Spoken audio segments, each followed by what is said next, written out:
has done an excellent job at portraying the men who fought in world wars and the genius who invented the telephone. But how many of them were queer? None, right? Or none that you know of.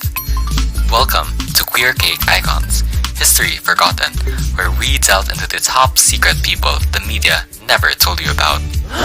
Don't worry, we'll also introduce you to a bunch of new people to follow. Well, in history books, that is, not Instagram. We know that being queer is not a trend, and queer icons must have been around since our ancestors, but why are they seemingly so scarce? The media's inaccurate and frankly non-existent portrayal of queer people distorted our knowledge of their contributions, which I will prove to you all today.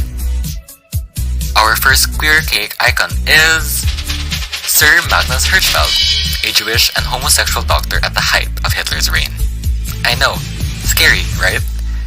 When Hitler came into power in 1933, he ordered the criminalization of any organization that defended gay rights, a prime example of the censorship of homosexuality.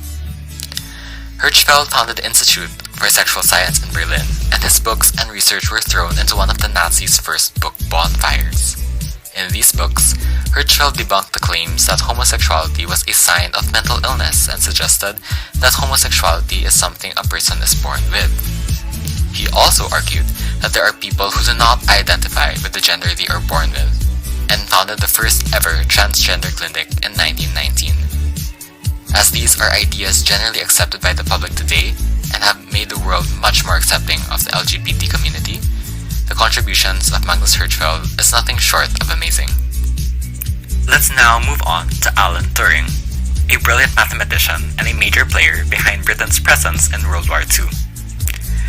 He is also known from the 2014 film The Imitation Game, which unfortunately was an inaccurate and inadequate portrayal of the genius. The film fails to capture Turing's contributions to the fields of computer science and faces criticism of oversimplifying his life. Turing has been cited as one of the most innovative thinkers of the 20th century, and for his work in the cryptology which hastened the Allied victory of the World War. The film also reduces the romantic life of Turing as a simple tragedy when compared to the heterosexual love stories that are fully fleshed out and nuanced. And last, as we move on from the world of medicine and computer science and into literature, I introduce you to African-American author James Baldwin. The banning of his books, namely Go Tell It on the Mountain, Giovanni's Room, and Another Country, show the media's censorship and suppression of queer voices. Baldwin's 1952 book, Go Tell It on the Mountain, was banned for its frank discussions of homosexuality, effectively making it a taboo topic from a young age. Baldwin actively protested against the erasure faced by black gay men. He exposed how homophobia is a result of the media's portrayal, which used stereotypes and revealed prejudices. A possible counter-argument is that queer people simply do not exist, and the sudden surge of queer youth is a social phenomenon.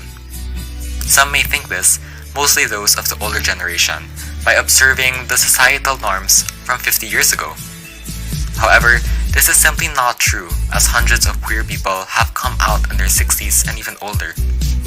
They explain that the social stigma surrounding homosexuality made it unsafe for them to come out in their youth. There have also been records of gay people ever since the Greeks and possibly before, whether in writing or through photographs. There are hundreds of queer icons in history who have contributed as much or more than their heterosexual neighbors who have received much more recognition. Let's take this opportunity to shed light on their lives as well as their contributions. In this episode, we covered divas Magnus Hirschfeld, Alan Turing, and James Baldwin. So remember to stay tuned and catch the next episode of Queerchaic Icons to meet new friends of Dorothy. Until next time, I am Anton Ungson, your host.